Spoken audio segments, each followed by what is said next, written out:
2 racks apiece. And Switzerland with the break, and the 9 very nearly finds an early pocket again.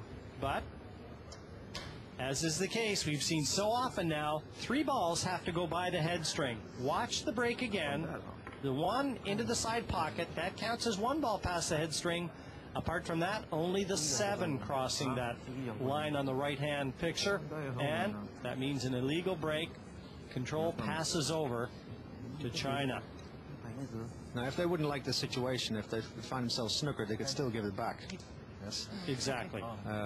But with this 2-ball laying and where the cue ball is situated, as we see Ruslan Shinakov, a very talented player from Russia.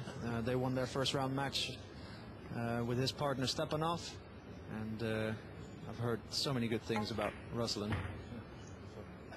But back to the table with China. Of course, they weren't going to surrender control over this table when it was offered to him because of that illegal break by Switzerland. Yeah, that's kind of a showstopper, isn't it, when you get a ball on the break and you don't quite hit it hard enough. You think you've done your job, and all of a sudden you're back in your chair and with an ideal layout presented to the opposition. So the most important position of this rack is going to be from the 6 to the 7. Of course, 2 balls being on the opposite side of the table. So keeping a nice angle on the 6. Yes, with the angle he's got here, he'll swing it around now. He might even go 3 cushions. Dig into it with a lot of right-hand spin as he looks. Good call, Jim. And also keeping a nice angle on this 7 ball so they can maneuver their cue ball back towards the 8. With a little bit of backspin. Probably leaving a little bit of an angle so they can still choose to shoot the 9 ball either in the top left corner pocket or screw it back off of the right hand rail and shoot the 9 into the left side. Either way, keeping in good line and showing good form. Yeah, quickly erasing the memory of that fluke 9 by Switzerland in the last rack. And in so doing, reestablishing a lead, 3-2 to China. Far from an insurmountable lead, but it's a formidable one. The number 1 seeds, China, 5-3 in front of Switzerland. Marco Tschudi and Dmitry Jungo.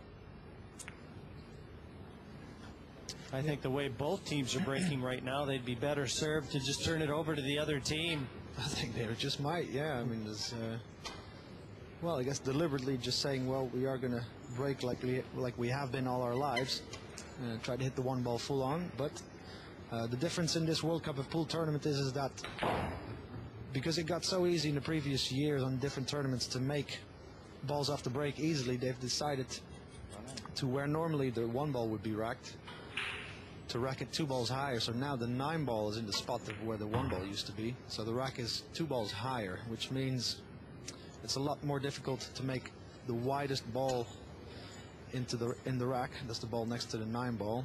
And as you see, the players having a lot of trouble here, where in the previous years they were easily making the corner balls, making the 1 in the side, just stunning the white ball onto the 1 ball, not risking scratching their white. And this is a whole different story. So a lot more tactical play, a lot more safeties, but still we have seen some teams who've worked it out, as we see the girlfriends of the Belgian team.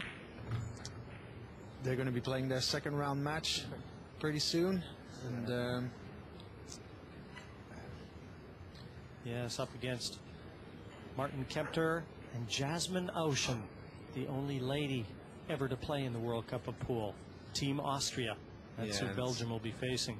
It's almost, we should start to say that she's just an amazing pool player. Male or female, she's just an amazing player and really gaining respect all over the world. Well, this is a big chance here for Switzerland. That 6 is available. And after the break, the unsuccessful break from He-Wen, I think Switzerland understand the time is now. Their time has come. They really have to capitalize and try and keep China in their seats.